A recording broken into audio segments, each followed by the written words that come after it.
বাংলাদেশের সংখ্যালঘুরা অত্যাচারিত হচ্ছে এবং সেটার প্রতিবাদে ভারতে যখন বিভিন্ন জায়গায় নম্রতা, ভদ্রতার সঙ্গে প্রতিবাদ জানানো হচ্ছে, ঠিক সেই সময়ে বাংলাদেশের কিছু ছাত্রছাত্রীরা বাংলাদেশ কলেজের গেটে ভারতের জাতীয় পতাকার উপর দিয়ে মাড়িয়ে কলেজে ঢুকছে। এই ঘটনার প্রতিবাদে যখন ভারতবর্ষের সহ পশ্চিমবাংলায় অহরহ প্রতিবাদ চলছে বাংলাদেশের এই নোংরা কালচারের বিরুদ্ধে, তখন বাংলাদেশিরা ভারত সম্পর্কে অত্যন্ত কুরুচিকর এবং অসম্মানজনক আম শব্দ তারা ব্যয় করছে এবং ভারতের বিরুদ্ধে তারা এক প্রকার যুদ্ধ ঘোষণা করছে। এমতো অবস্থায় পশ্চিমবঙ্গের মাননীয় মুখ্যমন্ত্রী তিনি ঘোষণা করেছে যে ভারতের সঙ্গে বাংলাদেশের কোনো রকম ব্যবসা-বাণিজ্য পশ্চিমবঙ্গের উপর দিয়ে যে সমস্ত ব্যবসা-বাণিজ্যগুলো হয়ে থাকে বাংলাদেশের, সেগুলোকে বন্ধ করার পক্ষে মাননীয় মুখ্যমন্ত্রী সায় দিয়েছে। এখন এই রাজ্যের মুখ্যমন্ত্রী যেখানে ভারতের অপমানকে মেনে নিতে না পেরে সমস্ত রকম বাণিজ্য পরিষেবা বন্ধ করার আর্জি জানিয়েছে, ঠিক সেই সময় কেন্দ্রীয় সরকার বাংলাদেশকে আলু এবং পেঁয়াজ উপহার দিচ্ছে। কোন সময় উপহার দিচ্ছে?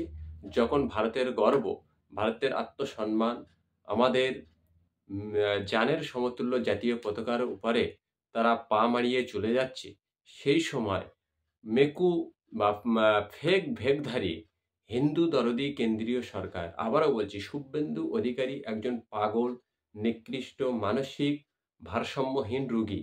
এই শুভেন্দু অধিকারী কি বলছে সেটা কেন্দ্রীয় বিজেপি নেতৃত্বের শোনার বা বোঝার অবকাশ সময় নেই। শুভেন্দুর মতো পাগলের কথা তারা কর্ণপাত করে না।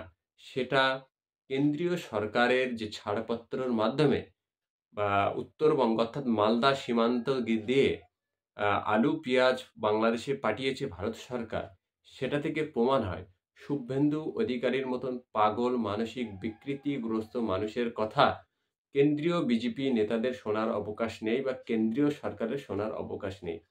শুভেন্দু অধিকারী পাগলের প্লাব বকে যাচ্ছে পশ্চিমবঙ্গের মমতা ব্যানার্জির বিরুদ্ধে। অথচ তার কথা চুল পরিমাণ মূল্য দিতে চায় না কেন্দ্রীয় বিজেপি নেতৃত্বগণ।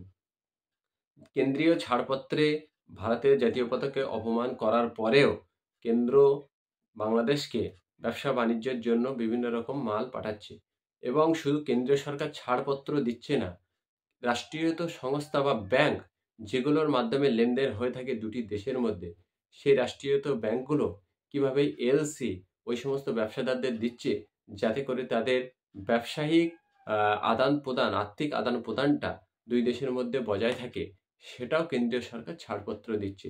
এখান থেকে বোঝা যায় যে সমস্ত বাংলা এবং বাঙালি হিন্দু সম্প্রদায় আজকের এই শুভেন্দু অধিকারীর মতো পাগলের কথায় নাচানাচি করছেন, তাদেরকে ছোট্টভাবে ঘোষণা রাখা উচিত বা ছোট্ট করে মনে রাখা উচিত যে শুভেন্দু অধিকারী কি বলল সেটা কেন্দ্রীয় সরকারের, কেন্দ্রীয় বিজেপি নেতৃত্বে শোনার সময় নেই। তারা বাঙালি হিন্দুদের শুধুমাত্র ভোট হিসাবে ব্যবহার করতে চায়, তার বাইরে আর কিছু নয়। বাঙালি হিন্দু সংখ্যালঘুরা বাংলাদেশে অত্যাচারিত হচ্ছে, সে বিষয়ে তাদের ভাবার কোনো অবকাশ নেই।